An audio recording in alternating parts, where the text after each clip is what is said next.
Deep Water. About the author, William O. Douglas, born in Maine, Minnesota. William Douglas graduated with a Bachelor of Arts in English and Economics. After working as a teacher for 2 years, he took up the career in law. He is the longest serving justice in the history of the law. Introduction.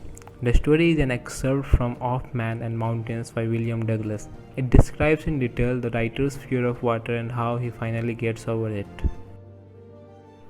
Guidelines of the story. Before reading the story, ask yourself, were you scared of anything such as fire, height, water, insects, and so on when you were younger? Have you been able to overcome that fear now? If so, how? You can comment it in the comment section below. Summary of the story. The story narrates the incident when the writer got almost drowned in the YMCA swimming pool while he was young. He developed a fear of water at an extremely young age when he visited a beach in California with his father. The huge waves there swept over him and left him buried in water. He started going to YMCA pool in order to learn swimming. One day, while he was sitting by the side of the pool, a muscular boy threw him into the deep end of the water. Terrified, he at once sank to the bottom of the pool.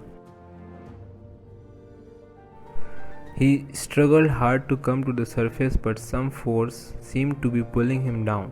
His legs were paralyzed and his heart was pounding. That traumatic experience shadowed him with an incessant fear of water, and he did not even go near water for many years. Eventually, he decided to shed this fear and engaged an instructor who could teach him how to swim. The instructor gave him thorough training in swimming as well as in breathing underwater.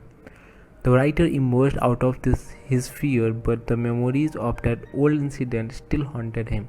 In order to completely eliminate his fear, he once went to Lake Wentworth, dived into it off a dock at Triggs Island, and swam 2 miles across the lake. He ultimately defeated his fear of water and emerged. Essence of the story. The writer has quoted the words of the Roosevelt that say, "All we fear is fear itself." His words convey the true essence of the story. Douglas wishes to make his reader understand that it is possible to win over any kind of fear by facing it courageously. Now let us look at some of the important words used in the story by the writer. Treacherous, unpredictable danger, not dependable or trustworthy.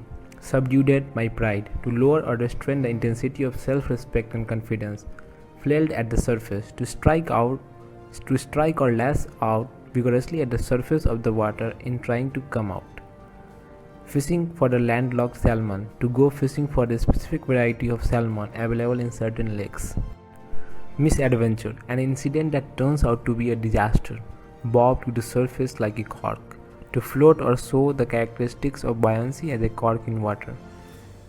Curtain of the life fell, to indicate that life has ended or a near-death experience. Back and forth across the pool, to swim across the swimming pool from one side to the other. Treacherous, deceptive. John's treacherous way to cheat people out of their money finally landed him in prison. Aversion, reluctance or dislike. I have a deep aversion for people who lie.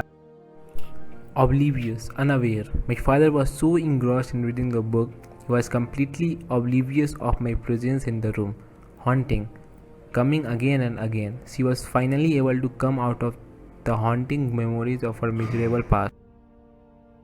Last but not the least, I will take few more seconds. Please don't forget to subscribe to the channel and press the bell icon. See you soon in the next video.